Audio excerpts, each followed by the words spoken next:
কুমায়ুন হিমালয়ের এক জনপ্রিয় হিল স্টেশন হল নৈনিতাল। ৬,৮৩৭ ফুট উচ্চতায় ৭টি পাহাড় বেষ্টিত এক লেককে ঘিরে এই ছোট্ট শহর। শহরকে ঘিরে রয়েছে আরও বেশ কটি লেক, তাই নৈনিতালকে বলা হয় ভারতের হ্রদ জেলা বা লেক ডিস্ট্রিক্ট। লেক ছাড়াও নৈনিতালে দেখার জন্য রয়েছে আরও বেশ কিছু আকর্ষণীয় দ্রষ্টব্য স্থান। আজ তাই আপনাদের নিয়ে যেতে চলেছি ব্রিটিশ আমলে ইউনাইটেড প্রদেশের গ্রীষ্মকালীন রাজধানী শহর আজকের নৈনিতালে।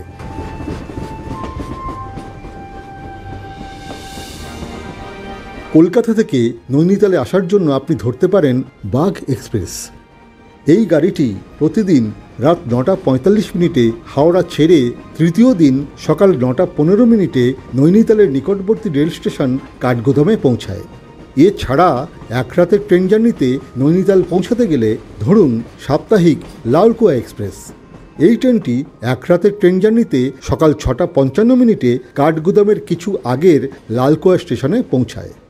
আমরা এই ভ্রমণে সাপ্তাহিক বিকানির এক্সপ্রেসে চেপে এক রাতের ট্রেন জার্নিতে বেরিলি নেমে ঠিক পিছনেই আসা বাঘ এক্সপ্রেসে চড়ে কাঠগোদামে চলেছি। বেরিলি থেকে কাঠগোদাম পৌঁছাতে এই ট্রেনের সময় লাগবে প্রায় ঘন্টা চারেক। তবে আপনি যদি বিমানে আসেন তবে নামতে হবে পন্থনগর বিমানবন্দরে। সেখান থেকে গাড়িতে করে পৌঁছাতে হবে ৭০ কিলোমিটার দূরের নৈনিতালে। আমাদের গাড়ি এখন ঢুকছে কাঠগোদাম স্টেশনে। এখন বাজে হচ্ছে ৯:২০। গাড়ি প্রায় সময়ে এসছে। তো এই কাঠগোদাম স্টেশন থেকে নৈনিতালের দূরত্ব হচ্ছে ৩৫ কিলোমিটার।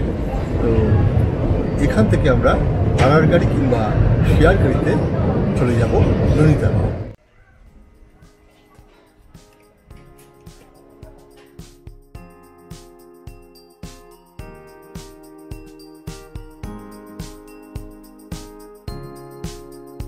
কাঠগোদাম থেকে নৈনিতালের দূরত্ব প্রায় ৩৫ কিলোমিটার।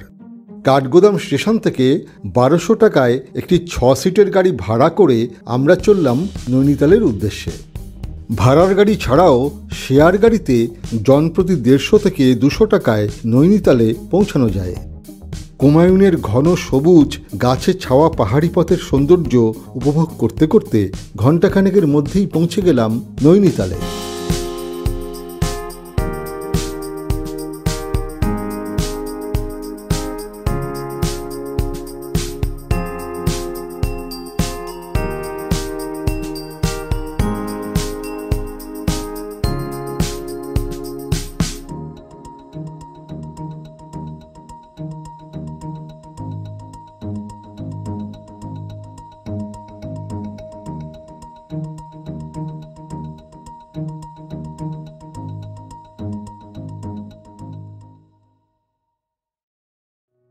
নৈনিতালে আমরা বুক করেছিলাম হোটেল প্যালেস। লেকের মাঝামাঝি অংশে মল রোড থেকে অল্প উঠেই এই হোটেল। বেলা ১১টার মধ্যেই আমরা হোটেলে ঘর পেয়ে গেলাম। নৈনিতালে আমরা যে ঘরটায় আছি সেটা একটু দেখিয়ে দিই। এখানে রয়েছে একটা ডবল বেড, এইদিকে গদিমোড়া চেয়ার, টেবিল, এখানে রয়েছে একটা টিভি, এদিকে আয়না, এখানে একটা ওয়ার্ড্রোব,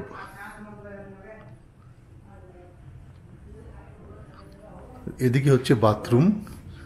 বাথরুমে নল দিয়ে গরম জল পড়ে, কমোড, কল সব ঠিকঠাকই রয়েছে। তো এই ঘরের ভাড়া আমাদের থেকে নিয়েছে ২,০০০ টাকা।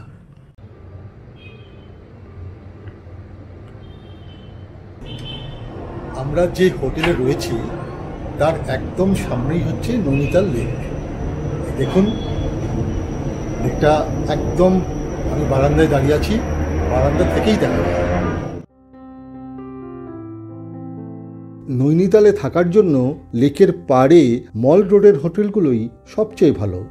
এখানে অনেক হোটেল রয়েছে, তবে বুক করার আগে মল রোড থেকে হোটেলটা কত উঁচুতে সেটা একবার যাচাই করে নেবেন।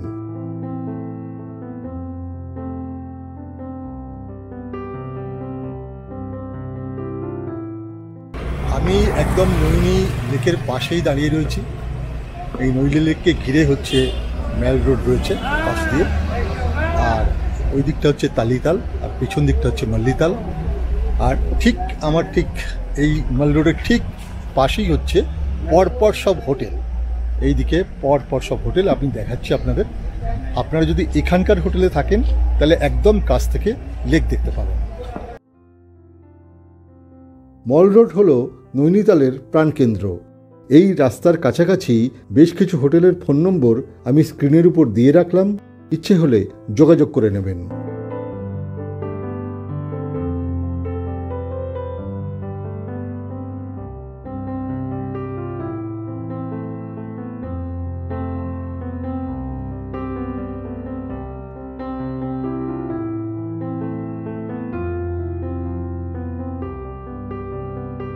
হোটেলে ঢুকে ফ্রেশ হতে হতেই লাঞ্চের সময় গড়িয়ে গেল। লাঞ্চের জন্য মল রোডের ধারেই রয়েছে অনেক হোটেল ও রেস্তোরাঁ। এরই সাথে রয়েছে নানা মনোহারী দ্রব্যের দোকানপাট। সেগুলো পেরিয়ে খুঁজতে খুঁজতে হঠাৎই বাংলায় লেখা সাইনবোর্ড দেখে দাঁড়িয়ে পড়লাম। ম্যাল রোডে রয়েছে এই চৌধুরী রেস্টুরেন্ট। এরা বাংলায় সাইনবোর্ডে লিখে রেখেছেন এখানে ভাত, এখানে হচ্ছে আলু ভাজা, আলু পোস্ত, বিভিন্ন বাঙালি আইটেম পাওয়া যাবে। আমি যদিও জানি না এরা বাঙালি কিনা, তবে রান্না বাঙালি এখানে পাওয়া যাবে। যারা বাঙালি খাবার খেতে পছন্দ করেন তারা এখানে ট্রাই করতে পারেন।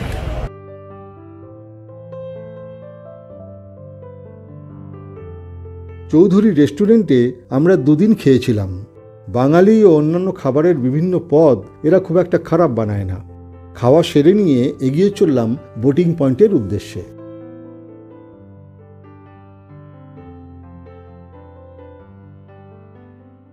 আমি চলে এসেছি একদম লেকের ঠিক মাঝামাঝি জায়গায়, পাড়ের মাঝামাঝি জায়গায়, যেখানে রয়েছে একটা বোটিং পয়েন্ট। বোট যেখান থেকে ছাড়ে, এখানে প্যাডেল বোট রয়েছে, এমনি বোটও রয়েছে।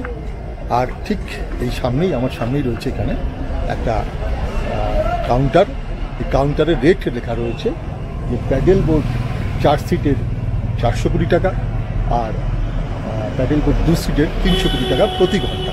আর ঠিক আমার এই দিকটায় এখানে একটা রেট চার্ট এখানেও রয়েছে। পুরা চক্কর 400 কোটি টাকা, আধা চক্কর 300 কোটি টাকা। অর্থাৎ লেকটাকে যদি পুরো ঘোরায় বোটে তাহলে হচ্ছে 400 কোটি টাকা, এবং অর্ধেক যদি ঘোরায় তাহলে হচ্ছে 300 কোটি টাকা।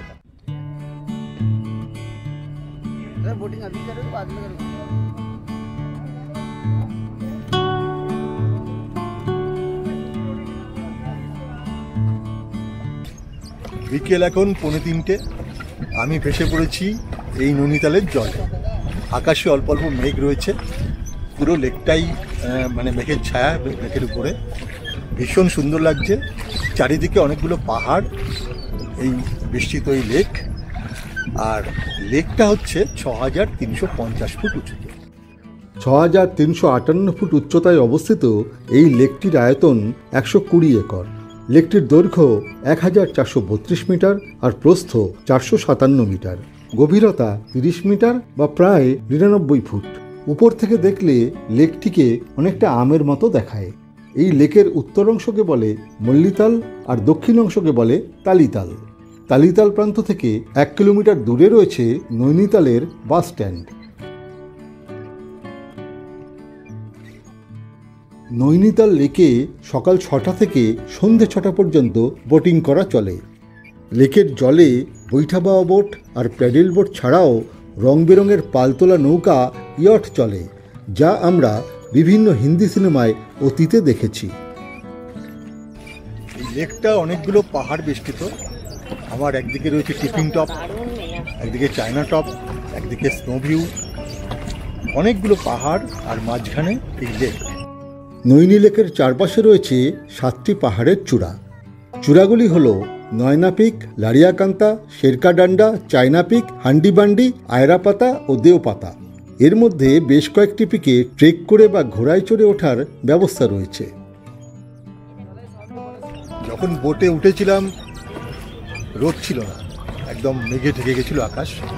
আবার মেঘের ফাঁক থেকে রোদ্র উঠেছে, লেকের জলে রোদ ঝিকমিক করছে। ভীষণ ভালো লাগবে, মানে ভাষায় এই রূপ বলা খুব মুশকিল।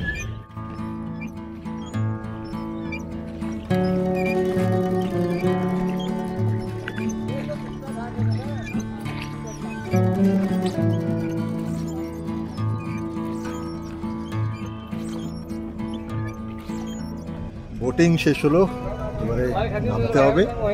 ভীষণ ভালো লাগলো। গোটা লেকটা ঘুরে আমরা এই রোপওয়ে পয়েন্টের কাছে এসে থামলাম, কারণ আমরা দেখি যদি রোপওয়েতে টিকিট পাই আমরা এখনো উপরে উঠি। নৈনিতাল লেক ঘিরে বেশ কয়েকটি বোটিং পয়েন্ট রয়েছে। আপনি ইচ্ছে করলে যে কোনো একটি পয়েন্ট থেকেই বোটিং শুরু করতে পারেন। ভাড়া সব ক্ষেত্রেই এক।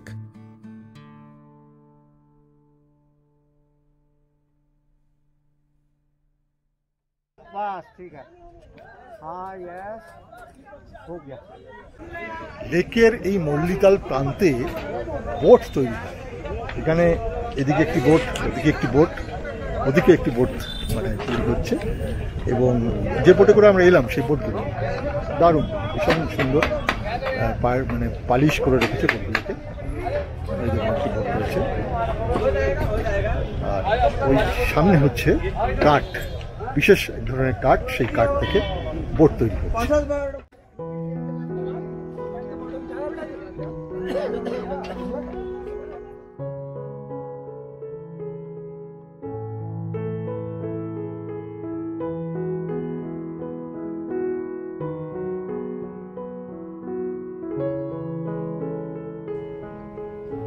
বোটিং পয়েন্ট থেকে মল রোডে উঠে এসে রাস্তা পেরিয়ে এগিয়ে চললাম রোপওয়ে পয়েন্টের দিকে।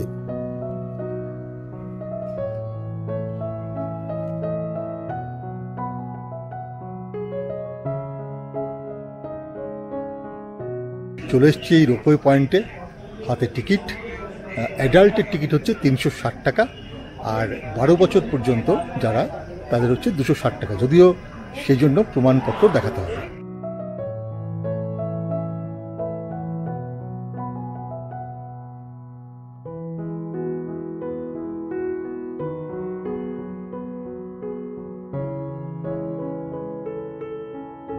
এখানে 11 জন যায়, 10টা থেকে 4:30 অব্দি খোলা থাকে রোপওয়ে। খুব সুন্দর লেকের ভিউ দেখা যাচ্ছে, আমি দেখাচ্ছি আপনাদের।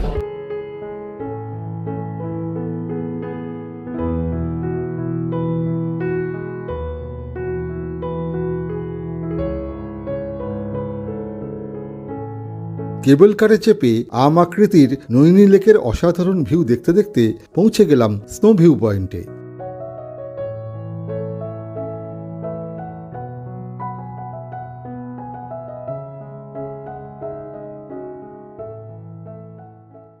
রোপওয়ে চড়ে চলে এসেছি এই স্নো ভিউ পয়েন্টে। দেখি এখান থেকে কি দেখা যায়।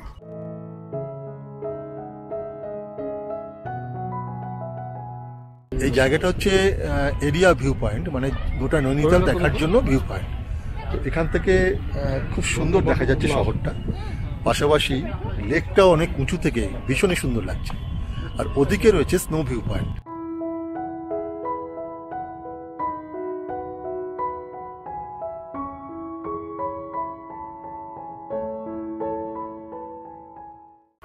আমি এখন যাচ্ছি স্নো ভিউ পয়েন্টের উদ্দেশ্যে। এই সিঁড়ি রয়েছে সামনে।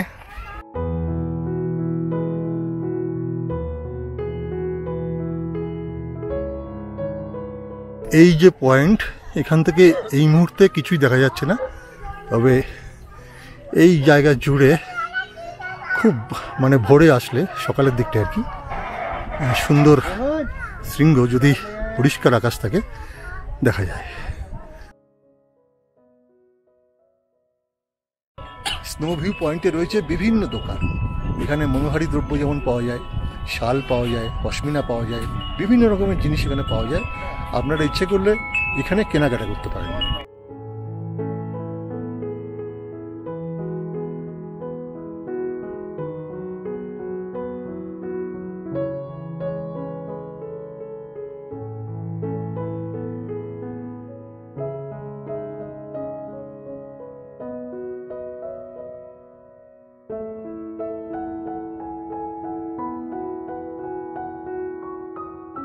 স্নো ভিউ পয়েন্টে ঘণ্টাখানেক কাটিয়ে কেবল কারে চেপে নিচের দিকে নামার সময় দেখতে পেলাম লেকের জলে অস্তরাগের রাঙা মেঘের ছায়া পড়েছে। অনিন্দ্য সুন্দর সেই দৃশ্য দেখতে দেখতে পৌঁছে গেলাম নিচে। সেখানে তখন চলছে অ্যাডভেঞ্চার স্পোর্টস।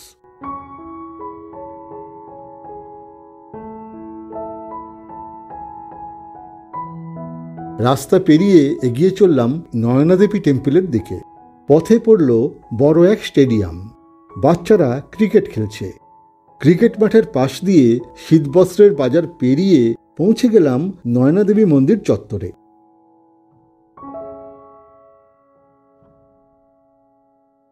আমি এখন চলে এসেছি মা নয়নাদেবী টেম্পলের সামনে। এদিকে যেমন টেম্পল রয়েছে, ওইদিকে রয়েছে গুরুদ্বারা, আর ওইদিকে রয়েছে মসজিদ। মানে এই জায়গাটা পুরোটাই একটা সর্বধর্ম সমন্বয়ের জায়গা।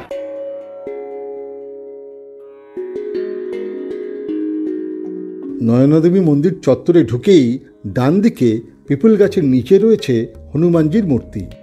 বাঁ দিকে রয়েছে আলোকমালায় সুসজ্জিত মা নয়নাদেবীর মন্দির।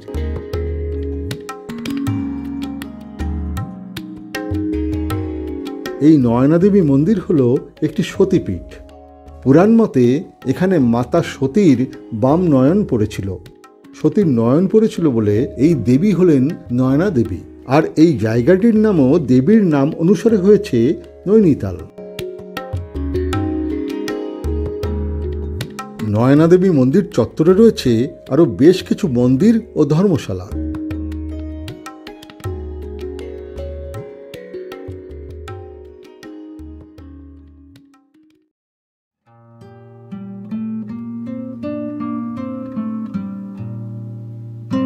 সন্ধ্যা পেরিয়ে নৈনিতালের বুকে রাত নেমেছে।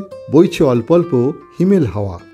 লেকের পাড়ের হোটেল ও অট্টালিকাগুলোর বিন্দু বিন্দু আলোর দীপাবলি লেকের জলে পড়ে এক অনির্বচনীয় সৌন্দর্যের সৃষ্টি করেছে। এই অনিন্দ সুন্দর দৃশ্যই হোক আজকের এপিসোডের শেষ দৃশ্য। আগামী এপিসোডে আপনাদের নৈনিতালের আরও বেশ কিছু সুন্দর জায়গা ঘুরিয়ে দেখাবো। আজকের এপিসোড এখানেই শেষ করছি। এপিসোড ভালো লাগলে একটা লাইক দিয়ে চ্যানেলটি সাবস্ক্রাইব করে সঙ্গে থাকুন ও আপনার মূল্যবান মতামতটি নিচের কমেন্ট বক্সে লিখে জানান। দেখা হচ্ছে নৈনিতালের আগামী এপিসোডে। সকলে সুস্থ থাকুন এবং অবশ্যই ভালো থাকুন।